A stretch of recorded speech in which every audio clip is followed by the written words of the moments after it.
Mga bestie, co-parenting lang ba yung ginagawa ni Chris Lawrence at Katrina Halili for Katie?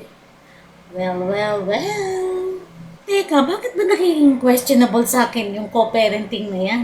Eh talaga namang ganun ang setup nila. Before, talaga, ang setup ay si Katie lang at saka si Chris Lawrence. Hindi kasama si Katrina. Kasi ngayon na nagkakaroon na ng time si Katrina for Katie, parang tinanggap niya na rin na kahit papano may pagkukulang din siya kay Katie dahil kung minsan tambak ang trabaho, hindi niya naasikaso si Katie. So, para magkaroon ng magandang setup, parang naging positive na lang si Katrina at tinanggap niya si Chris Lawrence as partner para kay Katie, yung co-parenting setup nila. Alam ko nagiging successful yan, nagiging maganda yung takbo. Dahil bakit? Alam niyo ba kung bakit nagiging maganda yung takbo ng kanilang co-parenting setup kay Katie? Ako opinion ko lang to mga bestie. Kasi they love each other still. Yes! Ako'y 62 na. Kaya alam ko na, ako'y pabalik na, sila'y papunta pa lamang dito.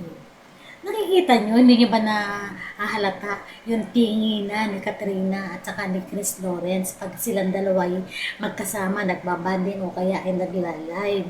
Diba? Kahit pa sabihin na banding lang yon for Katie o banding ng Katie, hindi mo maialis na makita yung spark, yung chemistry nandun pa. Kasi kung talagang love, parang iba yung iba talaga. Pero pag nakikita mong may chemistry pa, alam mong may love pa yun. Love. Yan. So, alam ko, one of these days, magkakaroon ng magandang resulta yung ginagawa nilang co-parenting for Katie. Siyempre, sino ba magbe-benefit nun? Siyempre, si Katie. Di ba parang nakakaiyak na makita o maramdaman na si Katie parang namamalimos siya ng anong tawag doon? Ng sitwasyon. Di ba? Na magkasama yung kanyang mama at papa. Di ba sabi nga niya, sana magdikit kayo kahit isang gabi lang. Then, tomorrow, wag na. Di ba parang namimiss ng bata yung maramdaman na buo. So, ang kagandahan nito, may respeto si Chris kay Katrina. At si Katrina may respeto din kay Chris Lawrence. At syempre, si Katie dahil nga maganda yung environment na nakikita niya ngayon, alam niya na hindi toxic ang paligid, walang negativity, parehong mabait yung dalawa. Kasi alam mong may love, kaya ganun. Kasi kung walang love, ay ewan ko na kung anong magiging setup nila.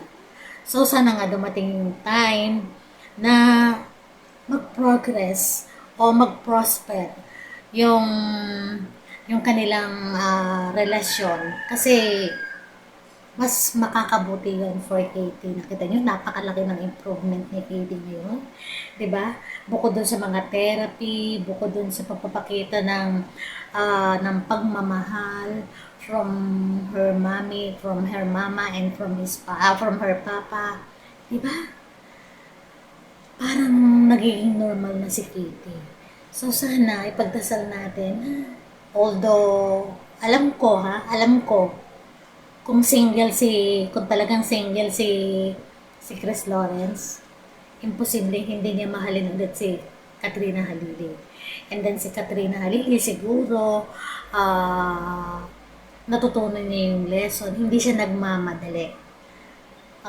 Siguro kinukuha niya yung tamang pacing para nagiging isip din siya yun, paano ba yung proper pacing kung na ma-inlove o magbalikan sila.